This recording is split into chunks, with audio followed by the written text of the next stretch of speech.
Vuitton, Dior, Cartier, une rue à elle seule concentre l'essentiel des marques de luxe. Nous sommes à la rue du Rhône à Genève. C'est samedi après-midi. Ici, le moindre accessoire se chiffre en milliers de francs, mais pas de quoi décourager les nombreux consommateurs présents ce jour-là. Vous, madame, vous êtes prête à mettre combien pour des articles de luxe? Ça dépend. C'est des coups de cœur, généralement. Ça peut varier pour un sac de 3 000, pour une ceinture, 600, 700, je sais pas, ça dépend. Ça représente quoi pour vous, le luxe? Certains disent que c'est la réussite, mais pas forcément, non. C'est qu'on aime les belles choses. Des belles choses qui ne sont plus réservées à une clientèle âgée. Aujourd'hui, la cible prioritaire des géants du luxe, ce sont eux, les jeunes. Ça serait quoi ton rêve? C'est pas un glace Dior. Vous avez déjà acheté des produits de luxe? Oui, de temps en temps. On se fait un petit plaisir. C'est important, ouais. Comme quoi, par exemple? Des sacs, baskets, des sacs. des robes. J'aime beaucoup rentrer dans les boutiques et vivre ça. Ouais, j'aime le luxe. Je dirais que le luxe, c'est une certaine idée de l'élégance et une façon de montrer que ça se passe bien pour nous personnellement. C'est presque comme un investissement, c'est un bel objet de valeur et qui va rester dans le temps. Selon une étude récente, les jeunes achètent désormais leurs premiers articles de luxe en moyenne à 15 ans, au lieu de 18 auparavant. L'influence des réseaux sociaux joue un rôle considérable, et ça, les marques l'ont bien compris. Direction Lausanne, quartier du Flon. Malvin et son photographe Maël sont en plein repérage pour leur shooting vidéo. Et du coup, tu sais déjà un peu les poses que tu veux faire sur les escaliers ou Ça va être très simple, ça va être des poses assises et puis une debout. Souvaudois de 22 ans est une véritable star sur les réseaux sociaux. Il compte 5 millions d'abonnés sur TikTok. Il s'est fait connaître durant la pandémie grâce à ses vidéos. Everyone is capable of great. Aujourd'hui, il travaille pour des grandes maisons. Your own boss. tes pieds, oui, mais pas toi. Ce jour-là au programme, la production d'une vidéo de 15 secondes pour un parfum d'une grande marque italienne.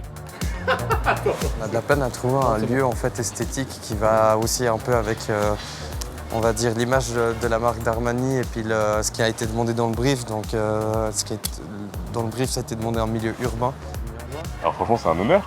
C'est pas tout le monde qui a l'occasion de promouvoir en fait Armani. C'est une marque que la plupart connaissent et puis moi que je connais depuis très longtemps, que j'apprécie aussi. Leurs parfums, ils sont super bons d'ailleurs. Mais on va dire que c'est un honneur vraiment. Pas très convaincu par leur premier essai, le duo décide de changer de spot. Dans le monde de TikTok, on est souvent entouré par de la musique. Du coup, on a toujours des musiques dans la tête.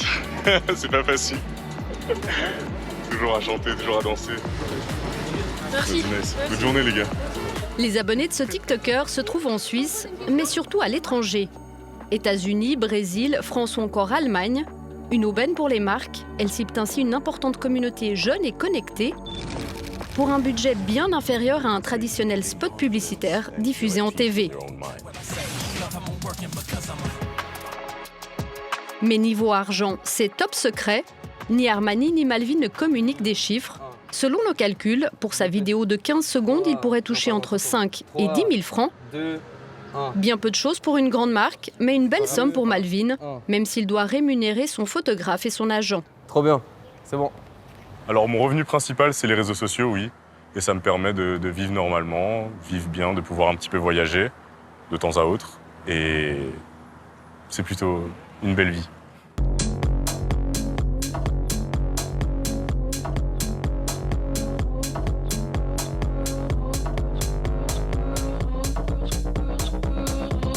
C'est un vrai job?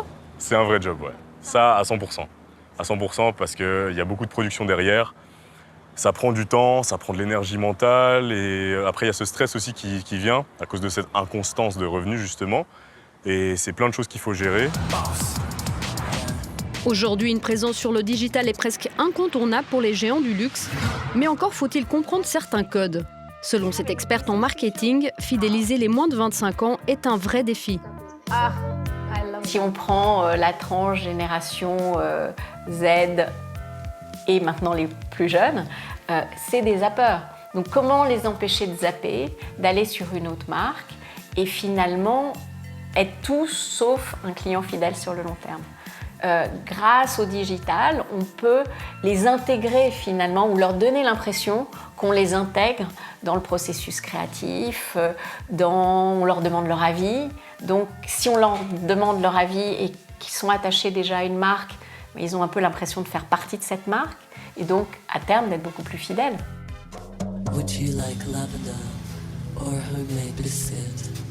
Les grands groupes de luxe comme LVMH, Kering ou encore Richemont enregistrent des chiffres d'affaires records, en partie grâce à cette nouvelle clientèle. En 2022, le marché a progressé de 15% et pèse désormais plus de 350 milliards de francs. En comparaison, l'économie mondiale a connu une croissance de 3%. Mais partons maintenant du côté des marques. Sans surprise, peu acceptent de parler de leur stratégie. Chez Clarins, un des leaders mondiaux des cosmétiques haut de gamme, interagir sur le digital est une de ses priorités. La marque dispose même d'un studio dédié, entre autres, aux créations pour le web. Le but aujourd'hui, c'est vraiment d'être à l'écoute, bien sûr, de ce marché, de nos consommateurs, consommatrices, et de répondre à leurs besoins. Aujourd'hui, sur notre compte Instagram, on a pris connaissance, il y a 1-2 ans, déjà que c'était la vidéo. On fait des reels, des vidéos, du contenu. On essaye de faire du contenu sympa, différent, qui vont donner envie de rester sur notre page Instagram. Cette présence sur les réseaux passe aussi par des collaborations régulières avec des influenceurs. Pour les marques, l'enjeu est stratégique. D'ailleurs, pour éviter tout bad buzz, Clarins sélectionne soigneusement ses créateurs de contenu. La stratégie influenceur, c'est quelque chose qui doit être réfléchi. Il y a des critères de sélection. C'est pas qu'on collabore avec une fille parce qu'elle a 400 000 abonnés et puis qu'on est juste attiré par ses abonnés. Non, c'est est-ce qu'il y a de l'authenticité, est-ce que le profil fait sens pour Clarins, est-ce que les valeurs sont adéquates, est-ce que la communauté, les followers sont suisses, en tout cas la majorité vient de Suisse. L'une de ces égéries se trouve à Neuchâtel. Ce matin, c'est jour de livraison. Harmonie reçoit régulièrement des produits de la marque, avec qui elle collabore depuis 3 ans. Alors j'ai reçu le nouveau double sérum de la marque Clarins qui vient d'améliorer sa composition et puis maintenant il ne me restera plus qu'à l'essayer.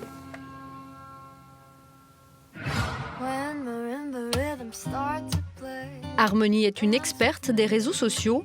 Elle publie du contenu depuis presque 10 ans, en plus d'un job de community manager à 50%.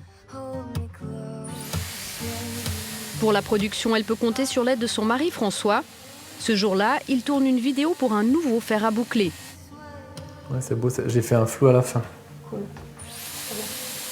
Pour chaque poste, la Neuchâteloise touche entre 500 et 1500 francs en fonction des exigences des marques. Nickel. Merci. Trop bien. Ce que tu voulais ? Parfait. Donc maintenant, je vais vite poster Casa. Harmonie se dit très marquée par l'impact des maisons de luxe chez les jeunes aujourd'hui, à commencer chez sa fille. Ma fille qui me voit porter des affaires de luxe, elle a déjà quelques marques de prédilection à 11 ans. Je trouve que c'est très tôt et je suis assez surprise quand elle connaît des marques mieux que moi.